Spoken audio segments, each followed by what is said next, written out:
Good morning students, welcome to पीपीजेन academy. अपना डी लगा हुआ प्लैनेट्स, और हमने प्लैनेट्स में 3 प्लैनेट्स के बारे में पढ़ लिया, ठीक है ना। यानी कि मरकरी नंबर 1, ठीक है ना, और नंबर 2 पर वीनस और नंबर 3 पर अर्थ, यानी कि तीनों प्लैनेट्स के बारे में अपन अध्ययन कर चुके हैं। तो पहले थोड़ा सा पीछे से रिवीजन कर लेते हैं अपन, फिर आगे बढ़ते हैं। तो मरकरी के बारे में सबसे पहले जो मरकरी है, मरकरी, ठीक ना, इज द स्मॉलेस्ट प्लेनेट, सबसे छोटा प्लेनेट है, एंड द इनरमोस्ट प्लेनेट, ठीक है। और इसका जो रोटेशन है, ठीक है, वो 58.65 डेज है, और रिवोल्यूशन है वो 88 डेज है। फास्टेस्ट रिवोल्यूशंस, ठीक है, इन द एसएस, यानी कि सोलर सिस्टम में, ठीक है, मरकरी जो है ना वो सबसे फास्टेस्ट का मतलब तेज गति से चलने वाला, यानी तीव्र गति से, ठीक है, रिवोल्यूशन करने वाला प्लेनेट है, और मरकरी का कोई भी सैटेलाइट नहीं है। ये बात हमने आपको बता दी थी। उसके बाद में नंबर बारी आती है वीनस की। वीनस के बारे में बहुत कुछ इम्पोर्टेंट बातें हैं।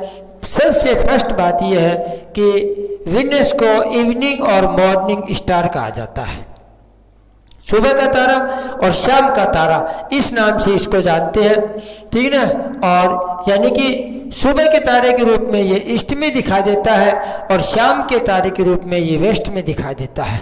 Evening and morning star, it is seen in the east in morning and the west in the evening, यानी कि सुबह ये मॉर्निंग में, ठीक है ना, ईस्ट में दिखाई देता है, शाम को ये, ठीक है ना, वेस्ट में दिखाई देता है। ब्राइटेस्ट प्लेनेट है, ठीक है ना, सोलर सिस्टम का सबसे चमकीला ग्रह है वीनस। दूसरी बात है, इट कंटेन्स 90 to 95 CO2 से बना हुआ है यहाँ पर, ठीक है ना। और डे और नाइट का जो टेम्परेचर ऑलमोस्ट द सेम, दिन वीनस का दिन रात का जो तापमान है वो लगभग बराबर है। इसका रिवोल्यूशन है वो 224.7 डेज है, और रोटेशन क्लॉकवाइज करता है, और 243 डेज है। Rotates from east to west, और ये पूरब से पश्चिम की ओर रोटेट करता है। It is the hottest planet, और ये सबसे ग्रह गर्म ग्रह है, और नो सैटेलाइट, यानी कि यहाँ पर सैटेलाइट, यानी कि इसका भी अपना कोई सैटेलाइट नहीं है। उसके बाद में आता है, बारी आती है अर्थ की, ठीक है ना। Earth, the earth is neither too hot no too cold, earth न तो ज़्यादा गर्म है और न ही ज़्यादा ठंडा है, ठीक है ना। It is called the blue planet, इसको हम ब्लू प्लेनेट के नाम से जानते हैं। 71% of surface is made up to water, और अर्थ का, ठीक है, 71% जो हिस्सा है वो पानी से ढका हुआ है, ठीक है ना। और इसका रोटेशन जो है वो 24 आवर्स है, और रिवोल्यूशन है 365 डेज एंड 6 आवर्स, ठीक है, यानी कि 300, इसका जो रिवोल्यूशन है वो 365 सही, ठीक है, 1/4, ठीक है, यानी कि 365 डेज और 6 आवर्स। और moon is the only natural satellite, और मून इसका, ठीक है, एक प्राकृतिक उपग्रह है, सैटेलाइट है। यहाँ तक हम पढ़ चुके थे। अब बारी आती है नेक्स्ट की, यानी कि अगला है 4 नंबर पर मार्स,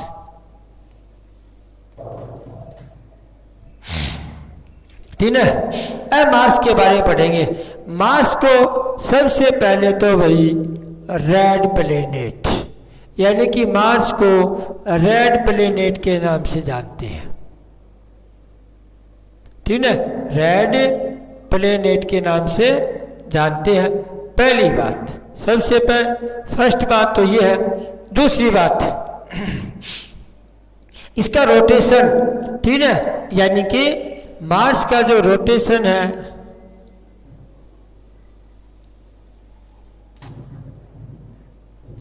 ठीक है ना, रोटेशन है वो आएगा 24.6 आवर्स, 24.6 आवर्स, ठीक है। उसके बाद में रिवोल्यूशन है इसका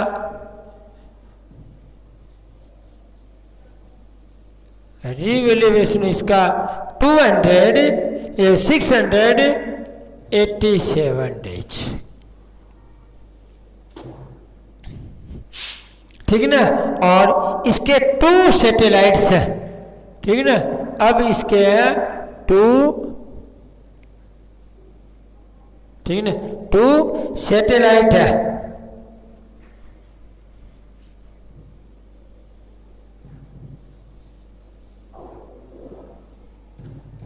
टू सैटेलाइट्स हैं जिनके नाम है, एक का तो फोबोस PHBOS फोबोस, और दूसरे का नाम है डीमोस एंड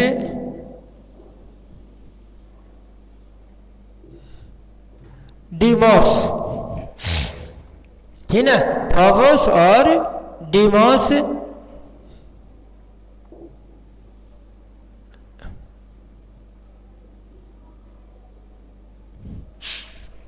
ये भाई यानी कि मार्स जो ग्रह है, ठीक है, उसके बारे में सबसे इंपॉर्टेंट बात यही है कि भाई इसको अपन रेड प्लेनेट के नाम से जानते हैं, लाल ग्रह के नाम से इसको जानते हैं, फर्स्ट बात। दूसरी बात है इसका रोटेशन। ठीक है, इसका जो रोटेशन है वो है 24.6 आवर्स है, और रिवोल्यूशन है इसका वो 687 डेज है। और उसके बाद में इसके 2 सैटेलाइट है।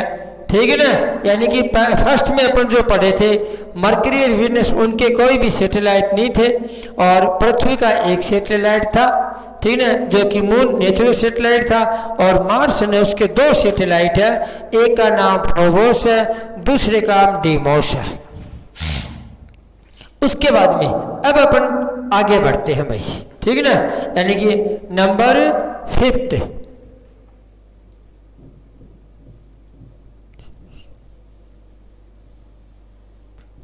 जुपिटर। नंबर 5 पर क्या जाएगा भाई? Jupiter. It is the largest planet.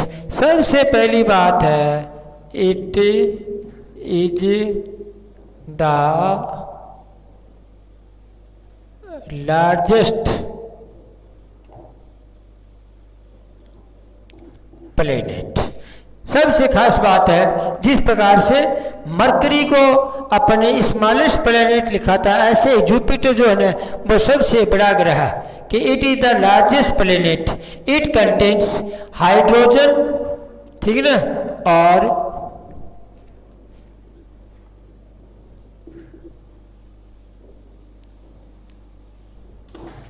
It contains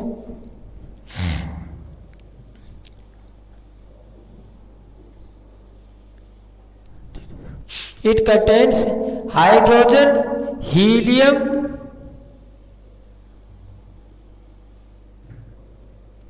methane,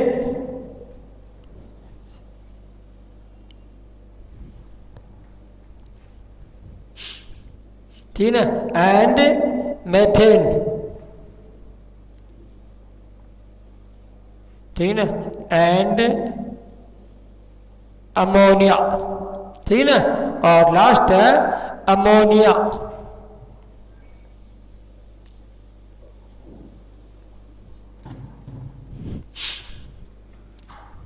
यानी कि अब देखो भाई इसकी जो, ठीक है ना, यानी कि it is the largest planet, first बात।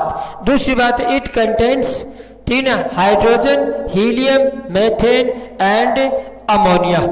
उसके बाद में और फास्टेस्ट रोटेशनल वेलोसिटी, ठीक है, यानी इसके रोटेशनल जो वेलोसिटी है वो सबसे तेज है, फास्टेस्ट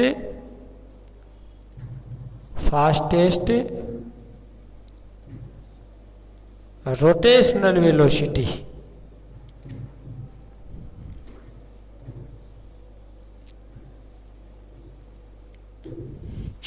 ठीक है, फास्टेस्ट रोटेशनल वेलोसिटी जो है 9.8 आवर्स, 9.8 आवर्स, ठीक है ना। उसके बाद में 8 है रोटेशन, ये तो रोटेशन हो गया। उसके बाद में इसकी रिवोल्यूशन है ठीक है, रिवॉल्यूशन है वो है 11.8 ईयर्स, 11.8 ईयर्स, ठीक ना। और इसके सैटेलाइट्स, ठीक ना, इट है 67 सैटेलाइट्स, यानी कि इट हैज 67 सैटेलाइट्स,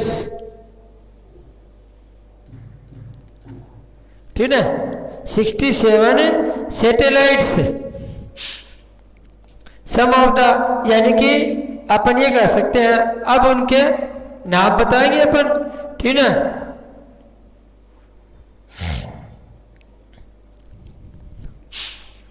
थोड़ा सा पीछे देख लेते हैं। फास्टेस्ट रोटेशनल वेलोसिटी है 9.8 आवर्स है। उसके बाद रिवॉल्यूशन इसका 11.8 ईयर्स है। और इसकी सैटेलाइट जो है ना वो 67 सैटेलाइट्स है। अब 67 सैटेलाइट्स में से जो इम्पोर्टेंट है, प्रोमिनेंट जो सैटेलाइट है उनके नाम, ठीक है, मैं भी उनको ऊपर लिखूंगा भाई, अब नीचे जगह नहीं है।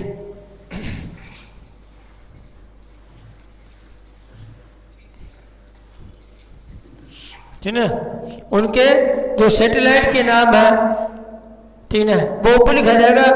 यूरोपा,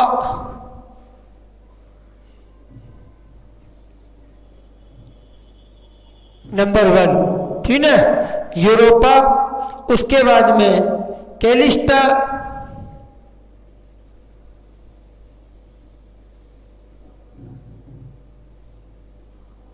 ठीक है, एंड और तीसरा जो है ये इसके मैन है भाई, ठीक है, प्रोमिनेंट सैटेलाइट है, ठीक है, गैनीमेड,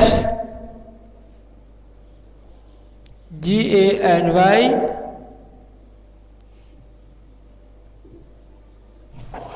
गैनीमेड, ठीक है, GANYMEDE गैनीमेड। यानी कि इसके 67 सैटेलाइट्स हैं, लेकिन जो प्रोमिनेंट सैटेलाइट्स है, जो प्रसिद्ध है, जो महत्वपूर्ण जो सैटेलाइट्स है वो 3 है। एक है यूरोपा, उसके बाद में कैलिस्टा है और उसके बाद में गैनीमेड है। नंबर 6 अगला सैटेलाइट, ठीक है, SATURN, सैटर्न, ठीक है, SATURN, Saturn. It is the second largest planet, it is the second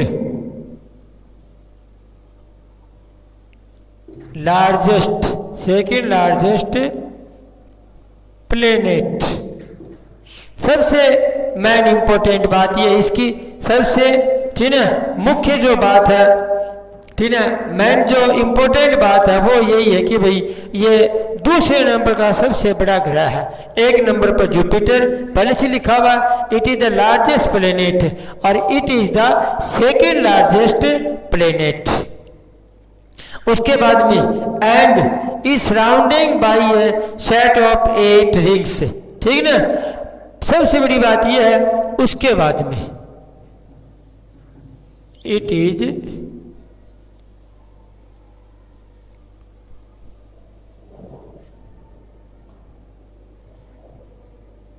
surrounded, ठीक है, इट इज सराउंडेड बाई, ठीक है, ए सेट ऑफ 8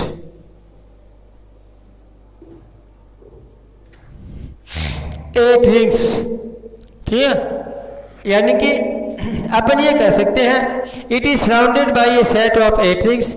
इसके चारों तरफ 8 अंगूठियां बनी हुई है, 8 रिंग्स यानी घेरे बने हुए हैं, ठीक है। इसका रोटेशन है, रोटेशन अब लिखेंगे अपन, रोटेशन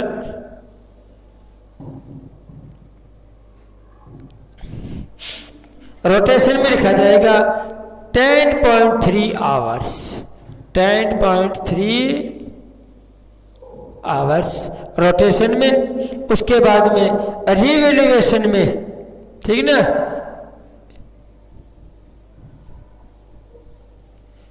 रिवॉल्यूशन में,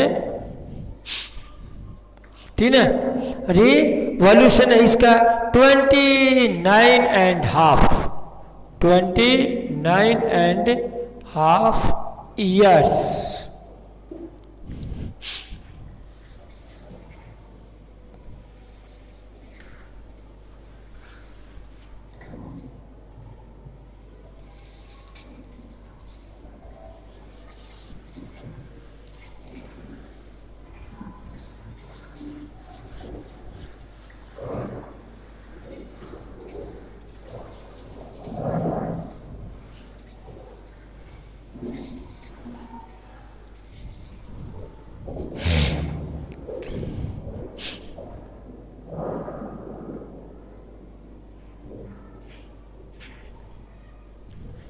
हाँ भाई, आगे देखो, ठीक है। तो ये कह रहा कि भाई, और इट हैज, ठीक है, लास्ट बात है, इट हैज 82 सैटेलाइट्स,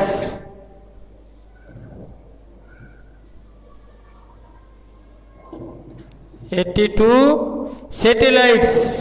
इसके यानी कि सैटर्न जो है ना, उसके 82 सैटेलाइट्स हैं, उपग्रह है सैटर्न, ठीक ना।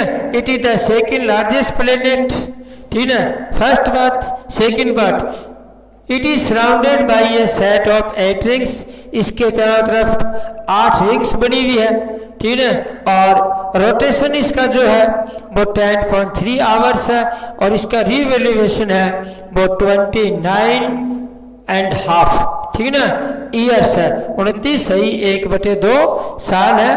और इट हैज 82 सैटेलाइट्स, और सैटर्न के 82 सैटेलाइट्स है, ठीक है, 82 उपग्रह है। उसके बाद नंबर 7 है यूरेनस।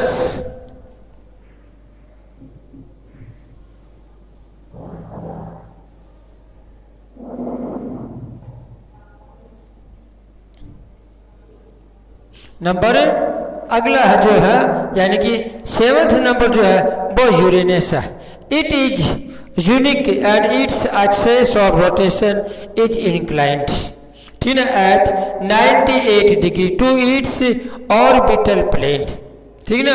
यानी कि यूरेनस के बारे में, ठीक ना, मैं वैसे ही बोल के बता देते हैं। देखो, इट इज यूनिक, इसके लिए खास बात यही है कि and its axis of rotation, ये अपनी दूरी पर रोटेशन करता है, ठीक है, इज इंक्लाइंड, ठीक है, और ये 98 डिग्री के ऊपर झुका हुआ है, इट्स ऑर्बिटल प्लेन, ठीक है, अपने अक्ष के ऊपर। और इसका रोटेशन जो है, ठीक ना, यानी कि इसका रोटेशन जो है, रोटेशन में लिखेंगे अपन 17.2 आवर्स, ठीक है ना। और इसका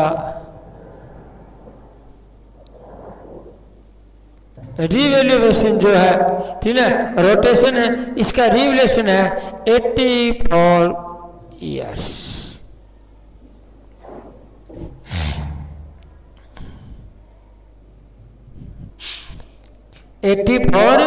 years.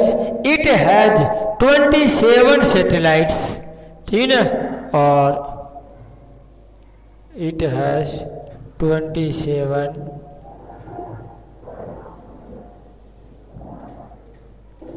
सैटेलाइट्स, ठीक है। यूरेनस के लिए सबसे यूनिक बात यही है कि भाई ये अपने अक्ष के ऊपर, यानी ऑर्बिटल जो प्लेन है उसके ऊपर ये 98 डिग्री इंक्लाइंड है, यानी कि झुका हुआ है। और रोटेशन जो है वो 17.2 आवर्स का है, और रिवोल्यूशन जो है वो 84 ईयर्स का है। और इट हैज 27 सैटेलाइट्स, और इसके 27 सैटेलाइट्स है यूरेनस के। अगला है यानी कि नेक्स्ट एंड लास्ट, नेपच्यून। मिटा लेते हैं इसको, चलो भाई।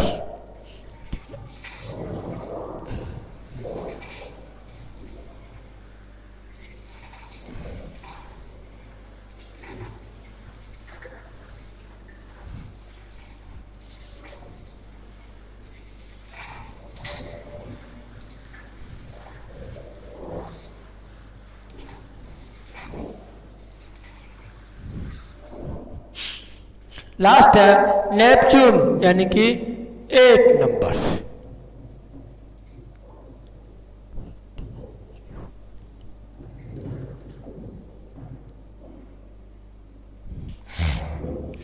नेपच्यून में देखो भाई, it is the farthest planet from the solar system, ठीक है। It is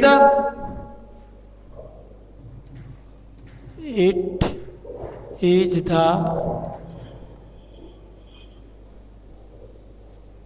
farthest planet in the solar system। ये सोलर सिस्टम में भाई सबसे दूर का ग्रह है, ठीक ना। यानी कि अपन ये कह सकते हैं कि ये फार्देस्ट प्लेनेट फ्रॉम द सन, ठीक ना। प्लेनेट फ्रॉम द सन कर दो, यहाँ पर सीधा ही कर दो इसको, बस ये हटा दो और फ्रॉम द सन, चलो छोटा सा ही कर देते हैं इसको, ठीक ना।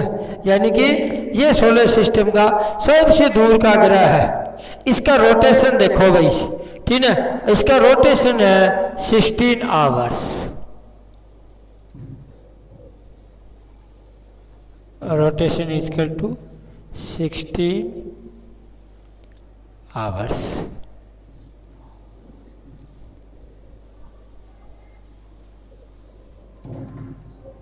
ठीक है, 16 इसका रोटेशन है वो 16 आवर्स का, और इसका रिवोल्यूशन जो है वो 165 ईयर्स का, 165 ईयर्स का है, ठीक है।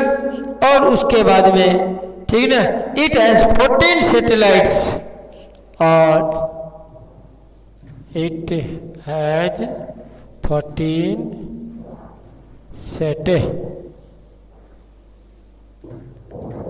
ठीक है, इट हैज 14 सैटेलाइट्स। इसके 14 सैटेलाइट्स है, जिसमें से, ठीक है, 2 सैटेलाइट्स मुख्य है। ट्रीटोन नंबर 1 है, ट्रीटोन एंड, ठीक है ना। दूसरा है नीरेट,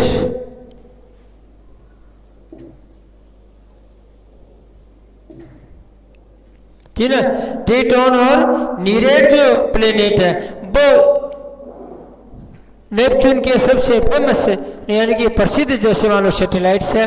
अब इसके बारे में, नेपच्यून के बारे में एक बार थोड़ा सा और पढ़ लेते हैं, ठीक है। It is the farthest planet from the sun, rotation इसका 16 आवर्स का है, और रिवोल्यूशन जो इसका है वो 165 ईयर्स का है, और इसके, ठीक है, 14 सैटेलाइट्स हैं, और जो फेमस है प्रोमोनेट जो है, जैसे मान लो वो ट्रीटोन है और नेरिड है, ये 2 इसके प्लैनेट्स हैं, वो फेमस है।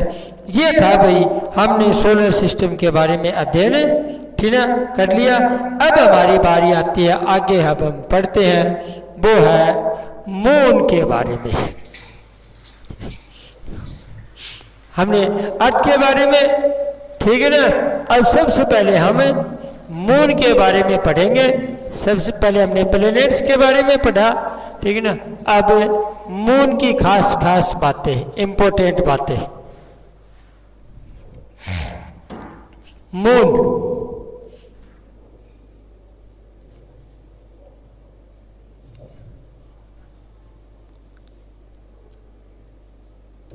द मून, ठीक है, is the study of moon is called selenology, ठीक है।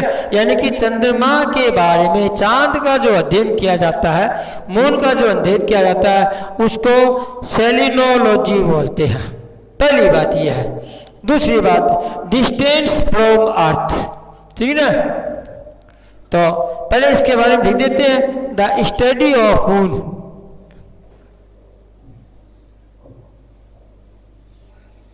The study of moon is called, the study of moon is called selenology.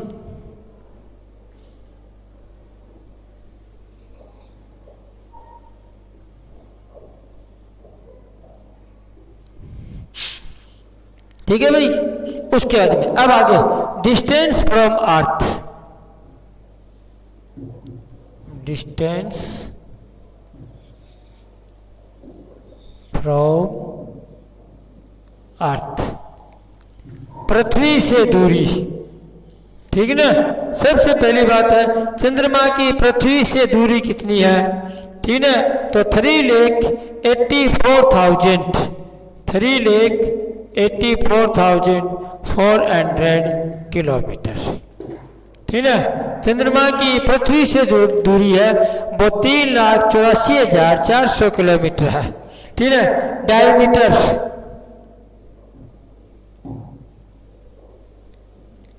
चंद्रमा का जो घेरा है वृत्त पे एक प्रकार से जैसे मान लो, ठीक है, चंद्रमा का जो डायमीटर है वो है भाई, ठीक है, 3,475 किलोमीटर, 3,475 किलोमीटर का डायमीटर है। ठीक है ना। और mass with respect to earth, ठीक है, यानी कि मास, ठीक है ना, भार जिसको बोलते हैं, ठीक है ना, with respect to earth, with respect to earth. ठीक है, रेशियो है 1:81। ठीक है ना। उसके बाद में अगला है, ठीक है, रेशियो ऑफ ग्रेविटेशनल पुल, ठीक है, ऑफ मून एंड अर्थ। ठीक है, रेशियो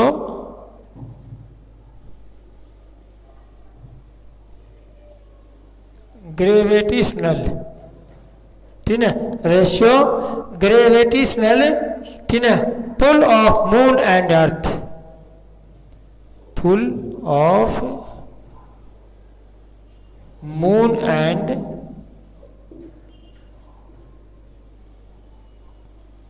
अर्थ। ठीक है, 1:6,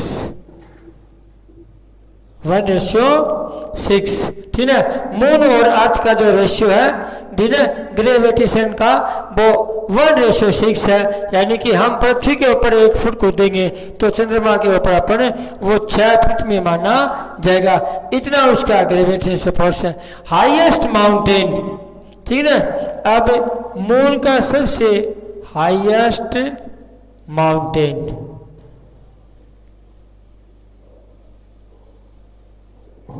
ठीक है, सबसे ऊंचा माउंटेन कौन सा है और उसकी ऊंचाई कितनी है। तो सबसे पहले तो उसकी ऊंचाई, ठीक है,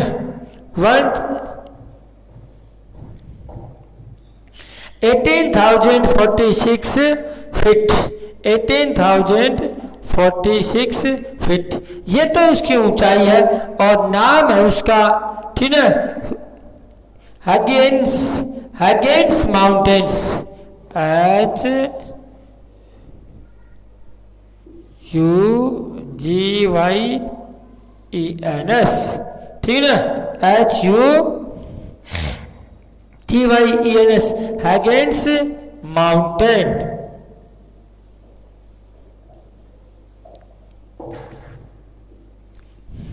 यानी कि चंद्रमा का सबसे ऊंचा माउंटेन है, उसका नाम है ह्यूगेन्स माउंटेन, जो कि 18,046 फीट की ऊंचाई के ऊपर है। उसके बाद में time taken by moon light to reach earth, ठीक है ना, टाइम टेकन, ठीक है, time taken by moon light,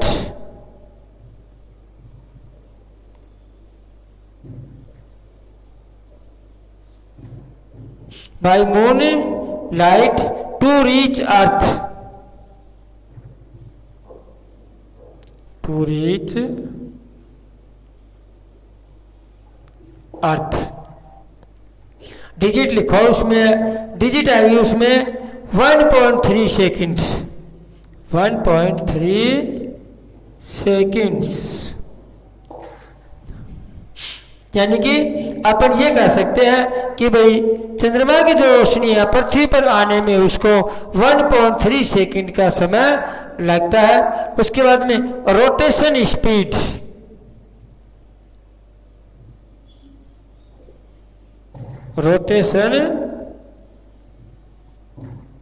rotation speed, ठीक है, रोटेशन स्पीड आएगी 3680 किलोमीटर, ठीक है ना, 80 पर आवर, ठीक है। उसकी रोटेशन की जो स्पीड है वो 3680 किलोमीटर पर आवर के हिसाब से है। Speed of revolution around the earth, speed of revolution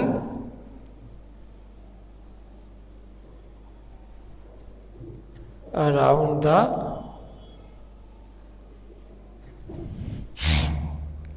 ठीक है, ठीक है। यानी कि speed of revolution around the earth, ठीक है, 3680 kilometre per hour.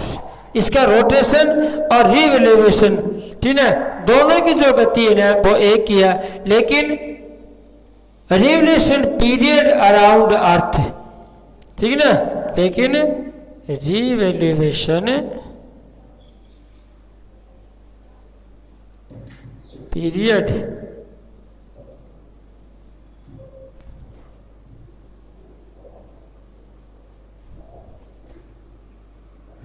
Around the,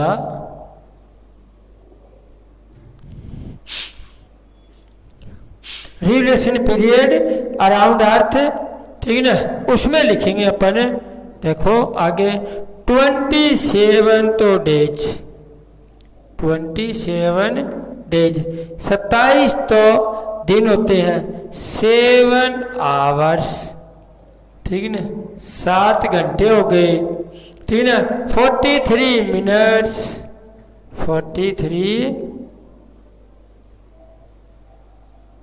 minutes and, ठीक है ना, 43 मिनट्स एंड 11.47 सेकेंड एंड, ठीक है ना, 11.47 सेकेंड्स।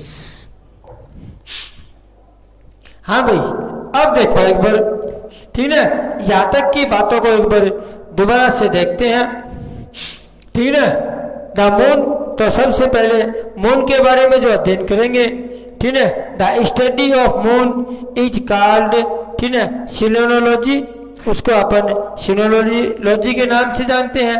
और डिस्टेंस फ्रॉम द अर्थ, ठीक है, कि पृथ्वी से मून की जो दूरी है वो 3,84,400 किलोमीटर है। मून का जो डायमीटर है वो 3,475 किलोमीटर है। Mass with respect to earth, ठीक है, और वो है 1:81, और ratio gravitational pull of moon, ठीक है, एंड अर्थ वो 1.6 का रेशियो है, ठीक है। गुरुत्वाकर्षण जो बल है, ठीक है, उसके खींचने का जो है वो 1 और 6 का रेशियो है। हाईएस्ट माउंटेन है 18,046 फीट ऊंचा, सबसे ऊंचा पर्वत है उसका, ठीक है, और जिसका नाम है, ठीक है, ह्यूजीनियस माउंटेन्स बोलते हैं। और time taken by moonlight to reach earth, और पृथ्वी के ऊपर चंद्रमा की जो रोशनी पहुंचती है वो 1.3 सेकेंड है, ठीक है। पृथ्वी के ऊपर चंद्रमा की जो रोशनी है वो 1.3 सेकेंड में आ जाती है। रोटेशन की जो स्पीड है वो 3680 किलोमीटर है, ठीक है ना। और speed of revolution around the earth वो भी 3680 किलोमीटर है। और रिवोल्यूशन का जो पीरियड है यानी कि गति करने का जो टाइमिंग है, जैसे मान लो वो 27 days 7 hours 43 minutes and 11.47 second. यानी कि हम ये कह सकते हैं मोस्टली, ठीक है, कि भाई चंद्रमा पृथ्वी के चारों ओर लगभग 28 दिन में चक्कर लगा देता है। जैसे मान लो ये उसका, ठीक है, रिवोल्यूशन का टाइम है। अब इसके आगे चलते हैं भाई, ठीक है ना, यहां तक का हो गया। अब देखो चंद्रमा के बारे में आगे की और क्या जानकारी है। सबसे मस्ट बात यही है कि एटमॉस्फेयर वहां पर नहीं है, ठीक है, एटमॉस्फेयर एब्सेंट है। जैसे मान लो गहरा जीरा है, यानी कि वहां पर वातावरण नहीं है भाई, पहली बात तो ये है। अब और आगे चलते हैं, फिर देखो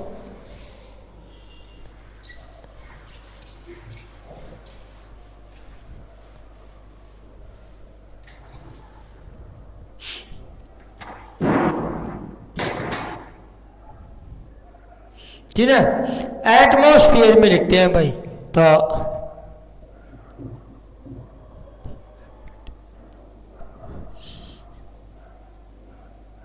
एटमॉस्फेयर वातावरण एब्सेंट चंद्रमा की, ठीक है। अगली जो महत्वपूर्ण जानकारी है कि वहां पर पर्याप्त वातावरण नहीं है भाई, एटमॉस्फेयर नहीं है वहां पर। पार्ट ऑफ मून, ठीक है, moon not visible from earth, ठीक है। अगली बात है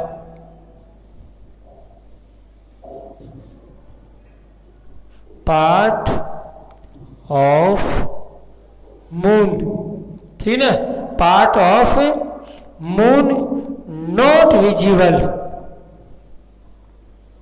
नॉट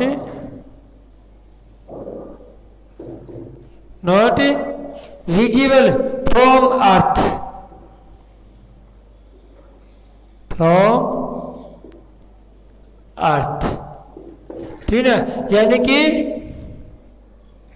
चंद्रमा का पृथ्वी से कितना हिस्सा दिखाई नहीं देता है, तो 41% जो हिस्सा है वो नॉट विजिबल है भाई, ठीक है। यानी कि पृथ्वी से हमें चंद्रमा दिखाई नहीं देता है, 41% हिस्सा उसका दिखाई नहीं देता है।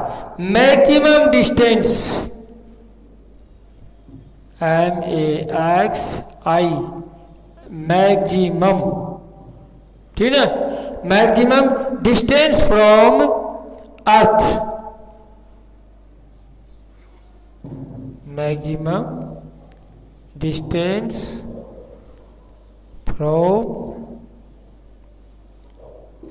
अर्थ, ठीक है।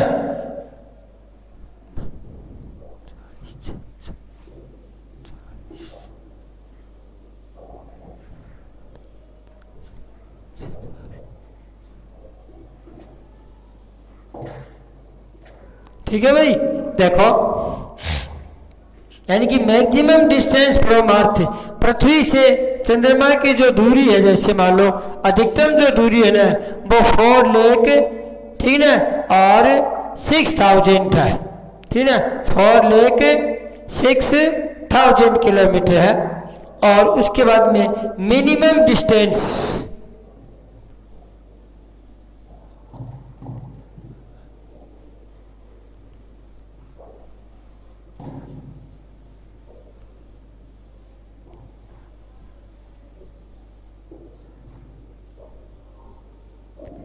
मिनिमम डिस्टेंस फ्रॉम अर्थ, और कम से कम दूरी कितनी है, ठीक है, 56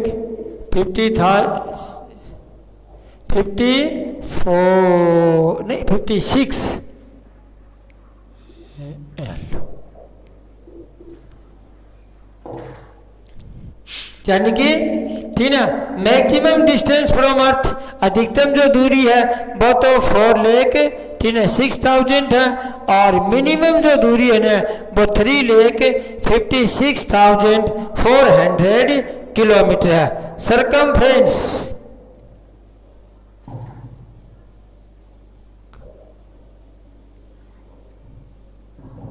ठीक है। सरकमफ्रेंस पृथ्वी के नाम है, चंद्रमा की जो सरकमफ्रेंस है वो 11,000 किलोमीटर है, जिसको अपन परिधि के नाम से जानते हैं। सरकमफ्रेंस का मतलब होता है परिधि, ठीक है। मैं इसके नीचे लिख देता हूं,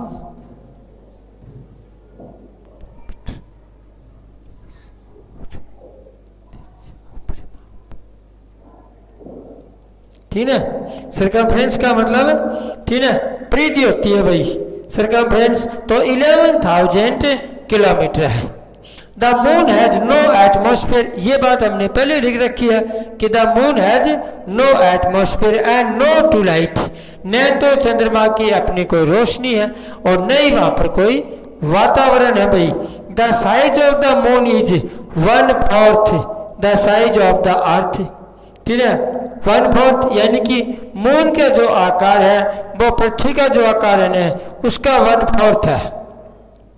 the gravitational pull of the moon is 1/6 of the earth, ये बात हमारी पहले भी आ गई है, ठीक है, कि भाई मून का जो ग्रेविटेशनल जो से पुल है, गुरुत्वाकर्षण का जो बल है, जैसे मान लो फोर्स है वो 1/6 है, ठीक है। यहाँ पर अगर 1 लगेगा तो वहां पर 6 फीट की दूरी मानी जाएगी। जैसे मान लो पृथ्वी के, मान लो अगर अपन 1 फीट जंप करते हैं तो चंद्रमा पर वो 6 फीट गिना जाएगा, यानी कि 6 गुना 6 गुना ज्यादा हो जाएगा।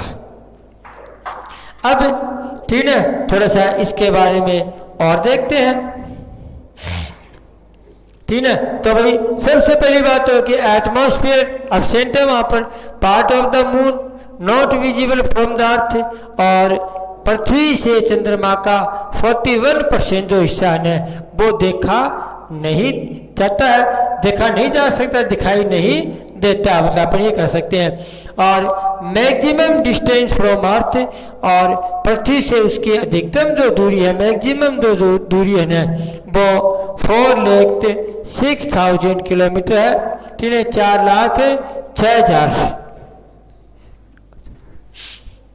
मिनिमम जो डिस्टेंस है, ठीक है, फ्रॉम द अर्थ है वो है, ठीक है, 3,56,400 किलोमीटर है, और चंद्रमा का जो सरकमफ्रेंस है, ठीक है ना, वो है भाई 11,000 किलोमीटर। तो ये हमने चंद्रमा के बारे में अध्ययन, ठीक है, किया, यानी कि हमने चंद्रमा के बारे में जानकारी प्राप्त कर ली है।